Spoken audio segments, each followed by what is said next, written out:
पश्चिम बंगाल शिक्षक भर्ती घोटाले में ईडी के एक्शन से हड़कंप मचा हुआ है। मंत्री पार्थ चटर्जी की करीबी अर्पिता मुखर्जी को गिरफ्तारी के बाद एक दिन की ईडी रिमांड पर भेजा गया है।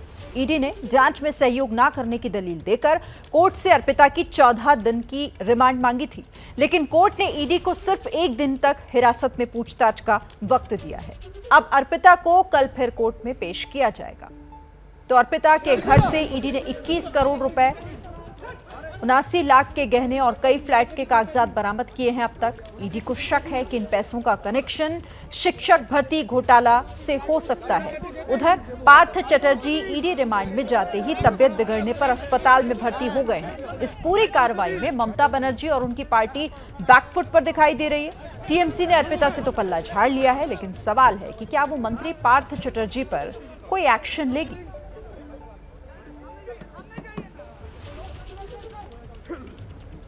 আপনাকে গ্রেফতার করলো এই বিষয়।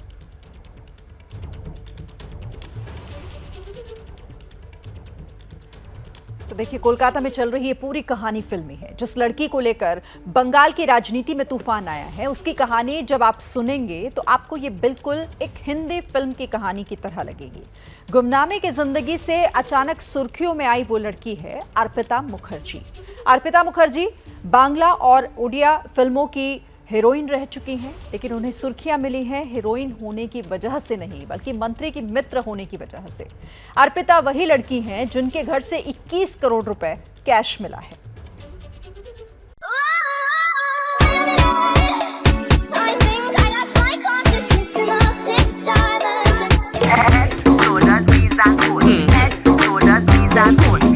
लोगों को लगता है मेरा चक्कर चल रहा है।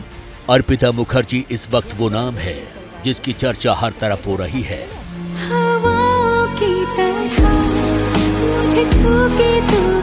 उनकी ताजा ख्याति की वजह है ये नोटों का अंबार।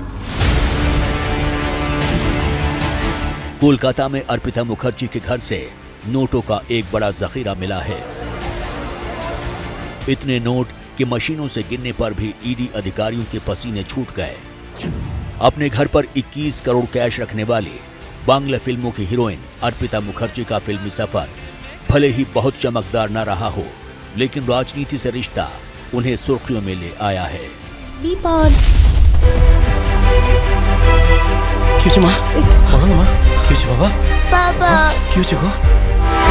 বিষয়টা না একটু সিরিয়াস। ওকে कोलकाता के जिस सुपर पॉश टॉलीगंज की सोसाइटी से कैश मिला है, वो घर अर्पिता मुखर्जी का ही है। बंगाल के स्कूल सेवा आयोग भर्ती घोटाले में ईडी जांच की पड़ताल का सिरा अर्पिता से ही शुरू हुआ और 24 घंटे के भीतर अर्पिता के जरिए ही ईडी के हाथ ममता बनर्जी के करीबी कद्दावर मंत्री पार्थ चटर्जी तक पहुंच गए। अब मंत्री पार्थ चटर्जी भी जेल के अंदर और अर्पिता भी। এইভাবে চোখে কিছু না বলে মুখে কিছু বল না। বলুন না, না মনের কথাটা বলে ফেলো। আর তুমিও তেমনি এই সিচুয়েশনে এখানে থাকতে নি, জানো না। চলে এসো চলে এসো। कोलकाता के बेलघरिया इलाके के दीवानपाड़ा में अर्पिता का अपना पुराना मकान रहा है, जहां उन्होंने अपने अधिकतर जिंदगी बिताई है।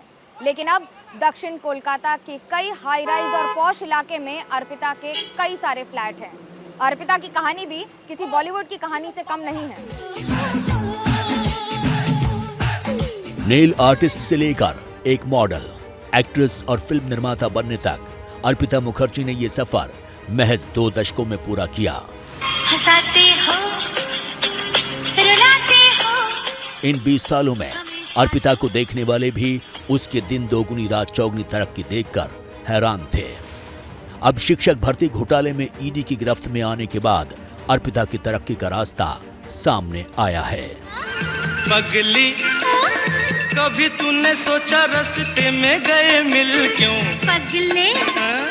दक्षिण कोलकाता के नक्तला उद्यान संघ की पोस्टर गर्ल कभी बांग्ला फिल्मों की मशहूर अभिनेत्री ऋतुपर्णा सेनगुप्ता होती थी। अर्पिता ने उन्हें रिप्लेस किया तो ये चर्चा का विषय बन गया। प्यार ना हो जाए तो जहर खा के मर जाना। हालांकि अर्पिता के ऊपर ममता सरकार में मंत्री पार्थ चटर्जी का हाथ होने की गुपचुप चर्चा होती थी। लेकिन इस अनजान रिश्ते का सच तब सामने आया जब अर्पिता के घर से बेतहाशा कैश मिला। इस कैश के तार पार्थ चैटर्जी से जुड़े बताए जा रहे हैं। शुक्रवार को जब ईडी ने उनके टॉलीगंज के फ्लैट से 21 करोड़ रुपए कैश, 79 लाख रुपए के सोने के जेवर, 54 लाख रुपए की विदेशी मुद्रा और 22 मोबाइल जब्त किए तो वो लाइमलाइट में आ गई।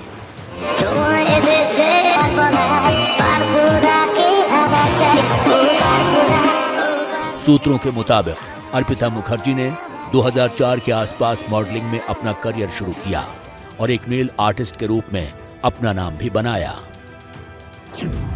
इन वर्षों में उन्होंने पटोले, लेक व्यू रोड और बैरकपुर में 3 नेल आर्ट शोरूम खोले। अपने मॉडलिंग करियर पर काम करते हुए उन्हें बंगाली फिल्मों में छोटी भूमिकाएं मिलने लगी। चोखे चोखे कोता होच्छे। कुछ लोकप्रिय अभिनेताओं जैसे प्रोसेनजीत चटर्जी और जीत के साथ भी छोटे रोल किए। निर्देशक और निर्माता अनूप सेन गुप्ता अर्पिता मुखर्जी की 3 फिल्मों में निर्देशक रहे हैं। इस खुलासे के बाद वो हैरत में हैं। उन्होंने एक अखबार को बताया कि मैं प्रोसेनजीत चटर्जी, रंजीत मल्लिक और अनन्या चटर्जी अभिनीत मामा भगने के लिए हीरोइन के दोस्त के लिए एक लड़की की तलाश कर रहा था। तभी किसी ने मुझे अर्पिता से मिलवाया। 2011 में उन्होंने फिर से मेरे बंगला बचाओ में अभिनय किया, जिसमें प्रोसेनजीत चटर्जी, पाउली, साहिब भट्टाचार्य ने अभिनय किया। मैंने उन्हें सेकंड हीरोइन के तौर पर कास्ट किया था। मैं ये देखकर दंग रह जाता हूं कि उसने इतनी दौलत कैसे जमा कर ली। जब मैंने उसके साथ काम किया तो वो एक साधारण पृष्ठभूमि से आई थी और सेकंड हैंड कार से चलती थी। नवभारत टाइम्स अखबार के मुताबिक बीजेपी की कोलकाता जिला अध्यक्ष और फिल्म निर्देशक संघमित्रा चौधरी ने अर्पिता मुखर्जी को अपनी फीचर फिल्म में मुख्य भूमिका के रूप में लिया था, जिसका शीर्षक 2011 में द भूत ऑफ रोजवेले था और उसी साल विदेहर खोंजे रविंद्रनाथ नामक एक अन्य फिल्म थी। अर्पिता को फिल्मों में पहला मौका सिद्धार्थ सिन्हा ने दिया था, जो उनकी पहली फिल्म स्पर्श के निर्माता भी थे। दरअसल अपने शुरुआती दौर में अर्पिता बहुत ही सीधी सादी लड़की के तौर पर बसों में आती थी, जिसका फैशन सेंस बहुत अच्छा माना जाता था। हालांकि अर्पिता का परिवार पूरी तरह से रूढ़िवादी परिवार रहा है, जिसकी वजह से उनके लिए चुनौतियां भी बहुत रही हैं। अर्पिता ज्यादातर बांग्ला फिल्म इंडस्ट्री से जुड़ी रही हैं। उन्होंने कई फिल्मों में काम किया है।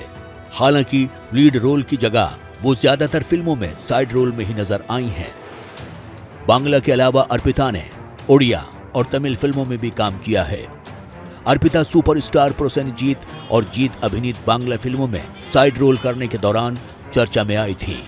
वहीं अर्पिता को बांग्ला फिल्म अमर अंतरनाड में भी अभिनय के दौरान नोटिस किया गया था। फेसबुक में वो अपने प्रोफाइल पर लिखती हैं कि वो बहुमुखी प्रतिभा वाली एक्ट्रेस हैं, जिन्होंने टॉलीवुड की कई फिल्मों में काम किया है।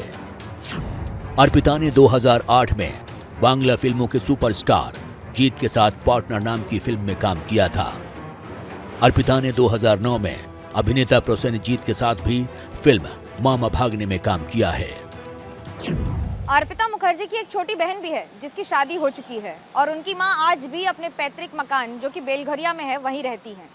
उसके पिता केंद्र सरकार में नौकरी करते थे और निधन के बाद वो नौकरी अर्पिता को दी गई थी, लेकिन अर्पिता ने उसे लेने से इनकार कर दिया था। आखिरकार उसके सपने एक बड़ी और नामचीन मॉडल और बड़ी पहचान बनाने के थे। अर्पिता मुखर्जी ने फिल्मों में भले ही बहुत बड़ी जगह नहीं बनाई, लेकिन फिर भी एक छोटे मोटे चेहरे के तौर पर दिखने लगी। बतौर गेस्ट वो कई मंचों पर दिखने लगी। इन्हीं में से एक मंच था कोलकाता की नक्तला दुर्गा पूजा समिति। ममता सरकार में मंत्री और तृणमूल कांग्रेस के नेता पार्थ चैटर्जी कोलकाता की इस लोकप्रिय दुर्गा पूजा समिति का संचालन करते रहे हैं। बताया जा रहा है कि अर्पिता 2019 और 2020 में दुर्गा पूजा समिति नक्तला उद्यान का चेहरा रही हैं। इसी दुर्गा समिति से पार्थ और अर्पिता के तार जुड़े हैं।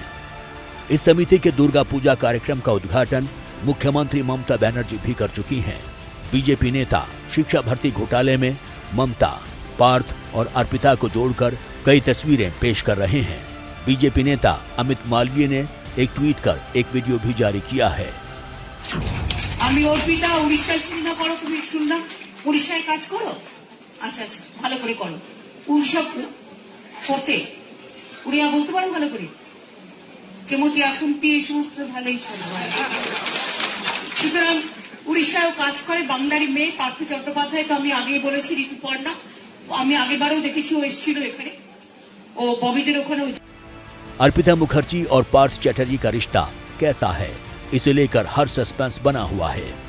कोई भी कुछ बोलने को तैयार नहीं है, लेकिन जिस हाउसिंग सोसाइटी में अर्पिता रहती हैं, वहां काम करने वाली एक मेड सुमित्रा पाल का कहना है कि मंत्री पार्थ चैटर्जी अक्सर अर्पिता के घर आया जाया करते थे।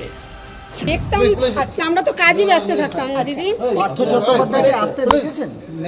মাঝে মধ্যে আসতো, কবে মানে সেটা আমরা বলতে পারতাম না, বলো আমরা কাজ করি, কখন আসে কখন দিয়ে আমরা দেখতাম না। अर्पिता के घर से ईडी की जांच में 20 करोड़ रुपए बरामद होने के बाद तृणमूल कांग्रेस बैकफुट पर नजर आ रही है। टीएमसी ने आधिकारिक बयान जारी कर खुद को इस घोटाले में शामिल होने की खबरों को सिरे से खारिज कर दिया है। बयान में कहा गया है कि टीएमसी का बरामद किए गए 20 करोड़ रुपयों से कोई लेना देना नहीं है। हालांकि बीजेपी लगातार इस मुद्दे पर टीएमसी पर हमला कर रही है। अगर ये कैश हम लोग जो देखा, सोशल मीडिया में देखा, टीवी में देखा, अगर कैश का फोटो नहीं आता उनका घर से तो बोल देते कि हाँ ईडी ने, सीबीआई ने आया था, कुछ नहीं मिला, ऐसे पॉलिटिकली किया। अभी मिल गया ये कैश तो इनको बोलना पड़ा, लेकिन इससे ज़्यादा सबूत कहाँ मिलेगा? यही तो सबूत है। उसके बाद कोर्ट का जो है, कोर्ट के तरफ से विचार करेंगे वो तो अलग है, लेकिन पब्लिक ने देखा, हम सब लोग ने देखा, देश का जो भविष्य है, बंगाल का जो भविष्य है, युवा युवती जो है, जो लोग टैलेंटेड है उनको नौकरी नहीं मिला, जो नहीं है उनको नौकरी मिला। We want to make it clear again that that particular lady, we have no connection. All India Trinamool Congress has no connection with him. She is not a Trinamool Congress person. The amount has been recovered by ED. We have no connection with that amount of rupees, and we want a time-bound investigation. Arpita Mukherjee की कहानी का अभी तो ये सिर्फ trailer है। ऐसा माना जा रहा है कि आने वाले दिनों में कई ऐसे खुलासे हो सकते हैं जिनसे बड़ा तूफान खड़ा हो सकता है। बंगाल की राजनीति में इस वक्त जो तूफान मचा हुआ है, उसके सबसे अहम किरदार हैं ममता सरकार में उद्योग मंत्री पार्थ चैटर्जी। पार्थ चैटर्जी पहले बंगाल के शिक्षा मंत्री थे। आरोप है कि उन्हीं के दौर में शिक्षक भर्ती घोटाला हुआ। पार्थ चैटर्जी सिर्फ तृणमूल कांग्रेस के सैकड़ों नेताओं में से एक नहीं है, उनकी खास जगह है। उन्हें ममता बनर्जी का दायां हाथ माना जाता है। उन्हें उनके शिक्षक भर्ती घोटाले में गिरफ्तार होने के बाद ममता सरकार पर कई सवाल खड़े हो रहे हैं।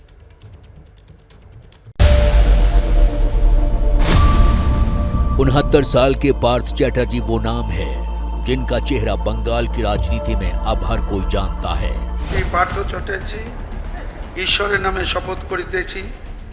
ममता बनर्जी की सरकार में अगर कोई मंत्री सबसे ताकतवर माना जाता है तो वो हैं पार्थ चैटर्जी। श्रद्धा और निष्ठा पोषण करिब। चैटर्जी ममता बनर्जी के मुख्य रणनीतिकारों और सबसे भरोसेमंद लोगों में से एक हैं।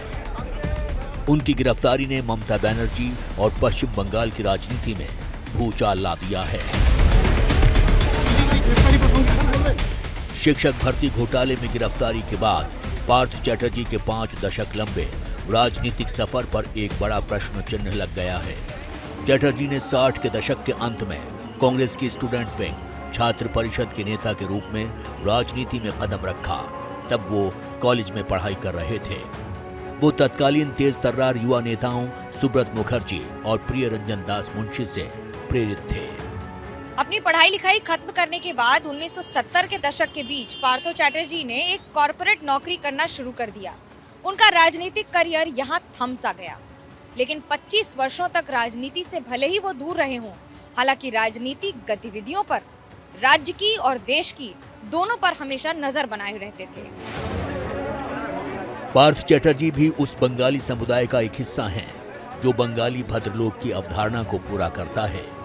यानी पढ़ाई लिखाई और अच्छी नौकरी के अलावा बंगाल की संस्कृति, सोच और राजनीति को जिसने आत्मसात कर लिया हो। पार्थ चैटर्जी का जन्म 6 अक्टूबर 1952 को कोलकाता में हुआ था। उन्होंने रामकृष्ण मिशन विद्यालय नरेंद्रपुर से प्रारंभिक शिक्षा प्राप्त की। उसके बाद उन्होंने आशुतोष कॉलेज से अर्थशास्त्र की पढ़ाई पूरी की।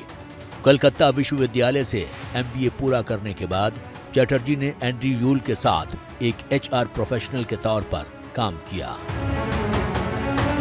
ममता बनर्जी के कांग्रेस से अलग होने और 1 जनवरी 1998 को तृणमूल कांग्रेस का गठन करने के बाद पार्थ चैटर्जी ने सक्रिय राजनीति में उतरने का फैसला किया।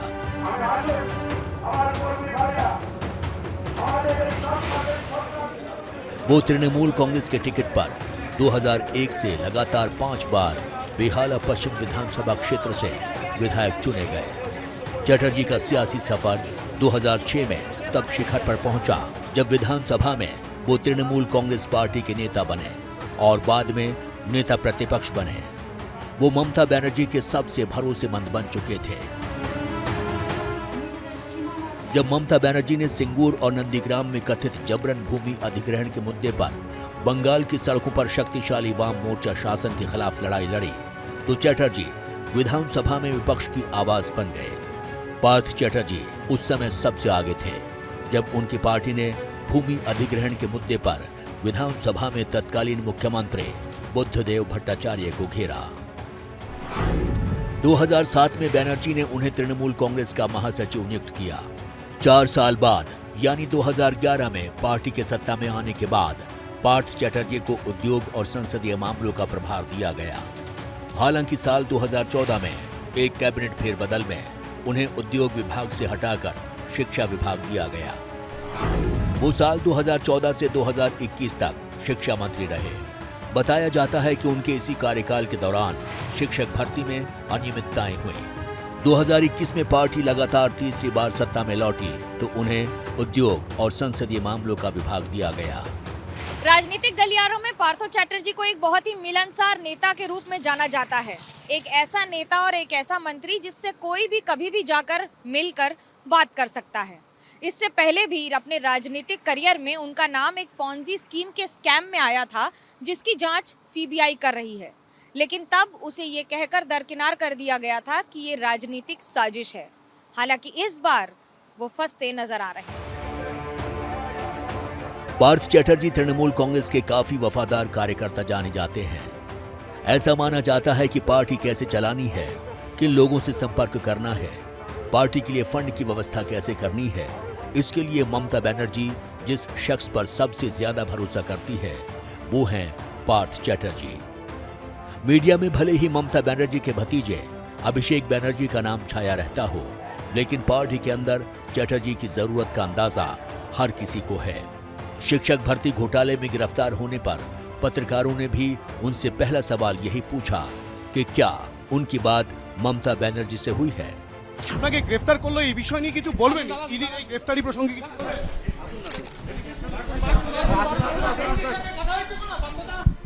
চেষ্টা করেছিলাম পারিনি। पार्थ चैटर्जी की गिरफ्तारी तृणमूल कांग्रेस के लिए बड़ा झटका है। खास तौर पर उनकी करीबी अर्पिता मुखर्जी से मिले 20 करोड़ रुपए मिलने के बाद सबसे बड़ी उंगली उन पर ही उठ रही है। ईडी की टीम को आशंका है कि शिक्षा भर्ती मामले में मनी लॉन्ड्रिंग की गई है, करोड़ों रुपयों का लेन देन किया गया है। इस मामले में अब सबूत जुटाए जा रहे हैं। पार्थ चैटर्जी को गिरफ्तार करने से पहले भी CBI 2 बार उनसे पूछताछ कर चुकी है। पहली बार पूछताछ 25 अप्रैल जबकि दूसरी बार 18 मई को की गई थी।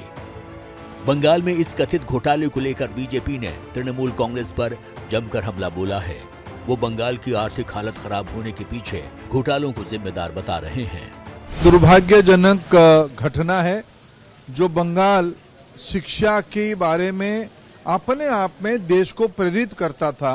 उस प्रदेश की शिक्षा व्यवस्था का जो आज हाल है, शिक्षा मंत्री को हाई कोर्ट को ऑर्डर करना पड़ता है सामान्य नौजवानों की आपत्ति पे CBI इंक्वायरी हो, इंक्वायरी के माध्यम से उनके घर से 21 करोड़ रुपया की नगद मिलता है, वो गिरफ्तार होते हैं, मंत्री पद में वो हैं, यही बंगाल की आज की स्थिति को दर्शाती है। ये बहुत ही गंभीर बात है। कहाँ ले जाना चाहता है यहाँ का सरकार बंगाल की नौजवानों को, उनकी रोजगार को, उनकी चाकरी को, ये बहुत ही सोचने वाला विषय है। कानून अपने रास्ते में जाएगा, उसको एक निर्णायक मोड़ तक लेके जाएगी। ये सरकार भ्रष्टाचारियों की सरकार है। We have seen CBI and ED investigations in different cases. Time taking too long, and the advantage goes to the oppositions. They are making a distorted campaign against us. So we demand a time-bound, maybe in 1 month or 2 months, a time-bound inquiry on this particular subject. And regarding Partha Chattopadhyay, if we have made it very clear that Trinamool Congress will not support anything wrong if the investigating agency submits any kind of proof to the court and the court acknowledges that facts, then Trinamool Congress will not take a further second to announce next step against that heavyweight leader. ये तय है कि शारदा घोटाले, नारदा घोटाले, कोयला घोटाले के बाद अब शिक्षा भर्ती घोटाले में पश्चिम बंगाल की ममता बनर्जी और उनकी पार्टी फिर गिर सकती हैं।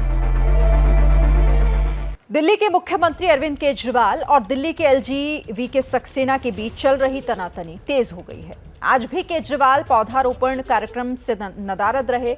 एलजी ऑफिस वजह तबीयत खराब होना बता रहा है, जिसे आम आदमी पार्टी झूठ बता रही है।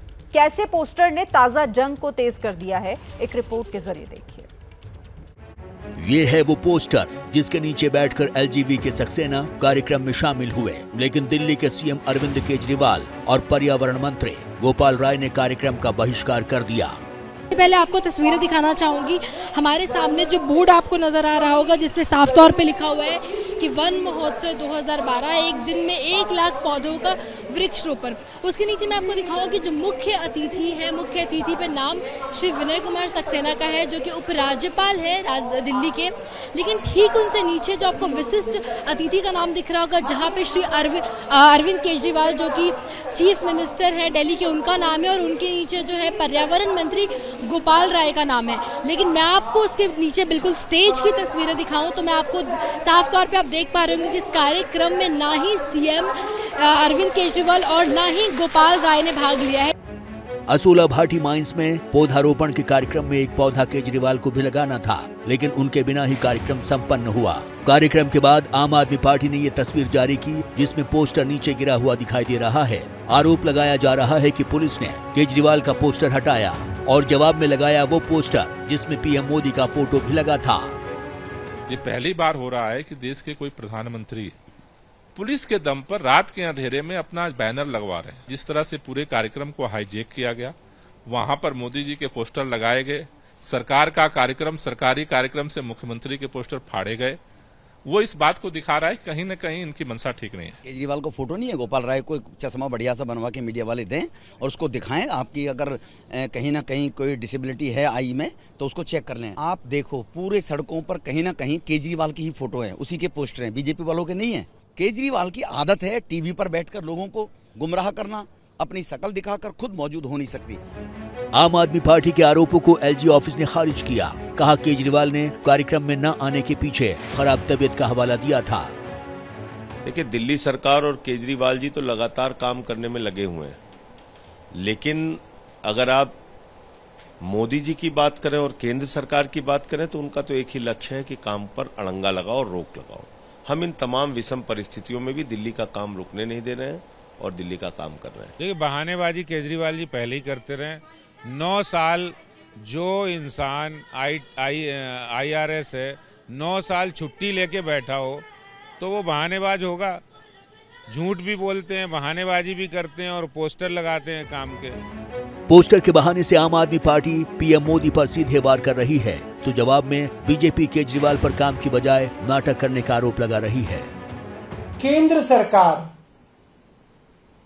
अरविंद केजरीवाल जी की बढ़ती हुई प्रसिद्धि से ईर्ष्या खाकर, जेलसी, जलन के कारण हमारे ऊपर हर तरीके से हमले करा रहे हैं, मुकदमे करा रहे हैं, ईडी भेजी जा रही है, सीबीआई भेजी जा रही है, गिरफ्तारियां कराई जा रही हैं और अब तो होर्डिंग तक फाड़कर एलईडी स्क्रीन के ऊपर जो है मोदी जी की तस्वीर लगाई जा रही है।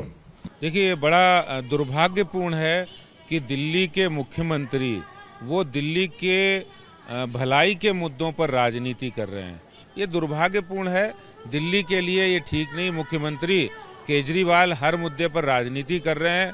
वो राजनीति से हटकर ऊपर उठकर दिल्ली के हित के लिए काम कर रहे हैं। इससे पहले एलजी की आबकारी नीति में खामियों की जांच सीबीआई से कराने की सिफारिश के बीच केजरीवाल शुक्रवार को भी साप्ताहिक बैठक में शामिल नहीं हुए थे।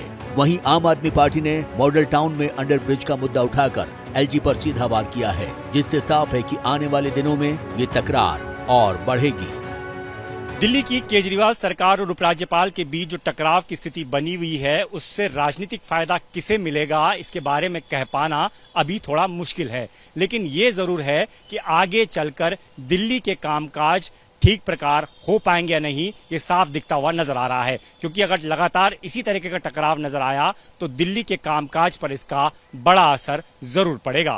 इधर जम्मू में देश के लिए सर्वोच्च बलिदान देने वाले योद्धाओं को याद करते हुए रक्षा मंत्री राजनाथ सिंह ने पीओके पर पाकिस्तान के अवैध कब्जे का भी जिक्र किया। कहा कि पाक अधिकृत कश्मीर भारत का हिस्सा था, भारत का हिस्सा है और रहेगा।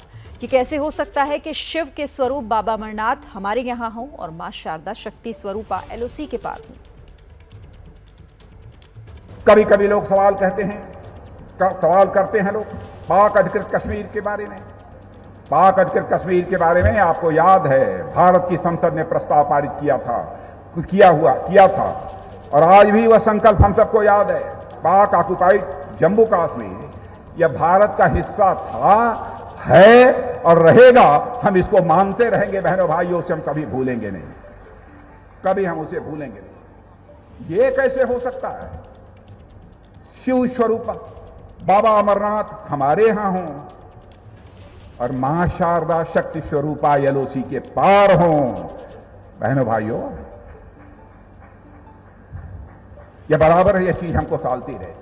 राजस्थान के भरतपुर में खनन माफिया के खिलाफ आवाज बुलंद करने वाले संत विजयदास के आत्मदाह का मामला गर्मा गया है। गहलोत सरकार ने जांच के आदेश दिए हैं। वहीं बीजेपी की 4 सदस्यीय कमेटी आज घटनास्थल पर पहुंची। बीजेपी के राष्ट्रीय महामंत्री अरुण सिंह की अगुवाई में पहुंची इस जांच टीम ने लोगों से मौके पर बात की और तथ्य जुटाए।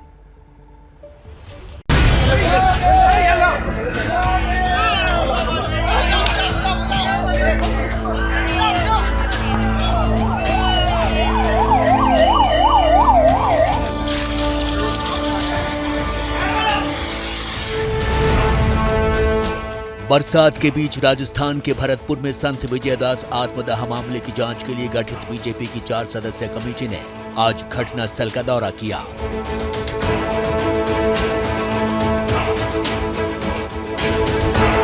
बीजेपी के राष्ट्रीय महामंत्री अरुण सिंह की अगुवाई में पहुंची इस जांच टीम ने लोगों से मौके पर बात की और तथ्य जुटाए। बीजेपी की 4 सदस्यीय टीम उस घटना के स्थल पर पहुंची है जहां पर 20 जुलाई को संत विजयदास ने आत्मदाह किया था। इस वक्त ये तमाम लोग यहां पहुंचे हुए हैं फैक्ट्स कलेक्शन के लिए। हालांकि बरसाने में अंतिम संस्कार होने के बाद तमाम साधु संत इस बात को लेकर संतुष्ट थे।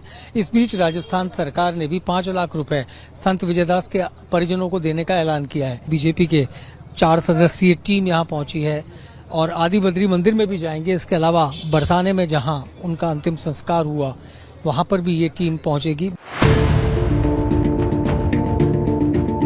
बीजेपी की जांच टीम के पहुंचने की खबर मिलते ही बड़ी संख्या में लोग मौके पर जमा हो गए और अवैध खनन की शिकायत की।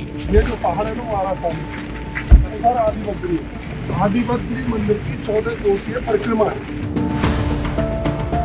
लोगों ने जिला प्रशासन और जिला कलेक्टर की लापरवाही की शिकायत जांच टीम के सामने की।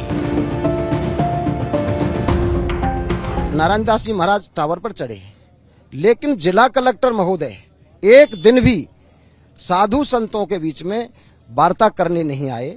उनसे ये नहीं पूछा कि ये मामला इतना गंभीर है, ऐसा है तो इसमें क्या किया जाए। तो आप मानते हैं प्रशासन की लापरवाही थी? पूर्णतः जिला कलेक्टर की लापरवाही और 2-2, 5-5 मंत्री यहाँ होने के बाद में एक भी मंत्री, न तो वन विभाग का आया न खान विभाग का आया, कोई भी मंत्री यहाँ पर आके साधु संतों की सुनवाई नहीं की। वार्ता के लिए संतों का एक मंडल गया था, वो बिना वार्ता के लौटे तो व्यथित होके अपना अपमान महसूस करके बाबा विजयदास बाबा ने आत्महत्या का कदम उठाया। जांच टीम ने उस जगह को भी देखा जहां संत विजयदास ने खनन के खिलाफ आत्मदाह किया था। बीजेपी भी अब संत समाज की तर्ज पर मामले की सीबीआई जांच की मांग कर रही है। जो सरकार, कुशासन वाली सरकार जो है, जिससे त्रस्त होकर के साधु महात्मा ने अपनी जान की आहुति दी, बलिदान दिए, ऐसी सरकार के मंत्री को भी रहने का 1 मिनट का अधिकार नहीं है और मुख्यमंत्री को भी अपने पद से इस्तीफा देना चाहिए तुरंत। जी अरुण जी, ये जानना चाहूंगा कि तमाम लोग सीबीआई जांच की मांग कर रहे हैं, क्या बीजेपी भी ऐसी मांग करती है? बिल्कुल, साधु संत जांच की मांग कर रहे हैं सीबीआई इंक्वायरी द्वारा, हम भी उनके मांग की सपोर्ट करते हैं। जांच कमेटी पार्टी अध्यक्ष जेपी नड्डा को अपनी रिपोर्ट सौंपेगी। दरअसल भरतपुर के नगर विधानसभा के गांव पसोपा में खनन का संत समाज लगातार विरोध कर रहा था। साधु 551 दिनों से अवैध खनन के खिलाफ प्रदर्शन कर रहे थे, लेकिन जब सुनवाई नहीं हुई तो बाबा विजयदास ने आत्मदाह कर लिया। दास 80% झुलस गए थे और उन्हें गंभीर हालत में दिल्ली के सफदरजंग अस्पताल में भर्ती कराया गया था, लेकिन शनिवार को बाबा विजयदास ने दम तोड़ दिया। यूपी के बरसाने में उनका अंतिम संस्कार किया गया। इस आत्मदाह के बाद इलाके के कांग्रेस विधायक ने भी अपनी ही सरकार को कटघरे में खड़ा कर दिया। पसोपा में जिस प्रकार से बाबा विजयदास जी ने आत्मदाह का प्रयास किया, ये बहुत दुर्भाग्यपूर्ण है। उन्होंने पहले ही चेतावनी दे दी थी और कई बार वार्ता भी हुई, उसके बावजूद उनका आत्मदाह का प्रयास प्रशासन की नजरों के सामने, या तो निश्चित तौर पे ये प्रशासन की चूक है, उनसे वार्ता होनी चाहिए थी या उन्हें कॉन्फिडेंस में लेना चाहिए था। इसके बाद राजस्थान में राजनीति गर्म हो गई है।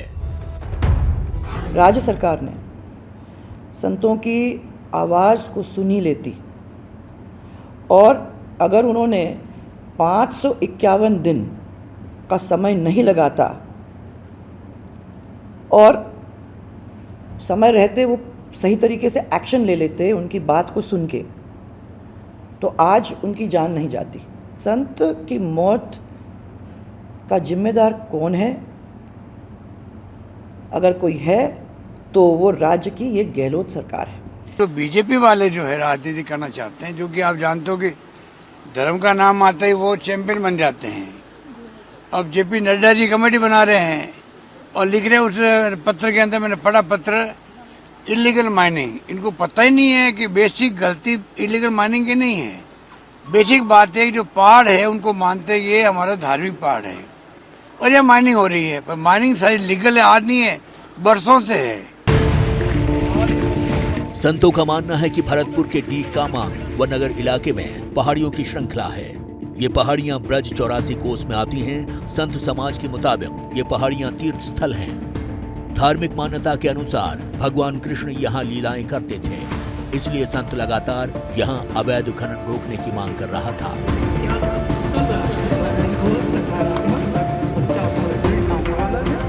2004 से पहाड़ियों में खनन रोकने की मांग की जा रही है। सरकारें आती जाती रही हैं, लेकिन खनन होता रहा। इसलिए बाबा विजयदास ने आत्मदाह कर इस तरफ देश का ध्यान खींचा है। लेकिन सवाल है कि क्या अब भी सरकार और प्रशासन जागेंगे?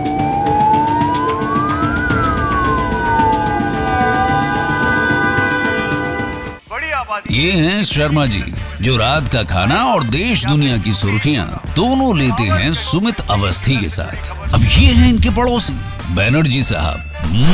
मिष्टी दोई खाते खाते पूरा बंगाल जान लेते हैं सुमन दे के साथ। इनकी तरह आप भी देखें अपने फेवरेट न्यूज एंकर को एक ही ऐप पर और डाउनलोड कीजिए एबीपी लाइव ऐप अपने स्मार्ट टीवी पर।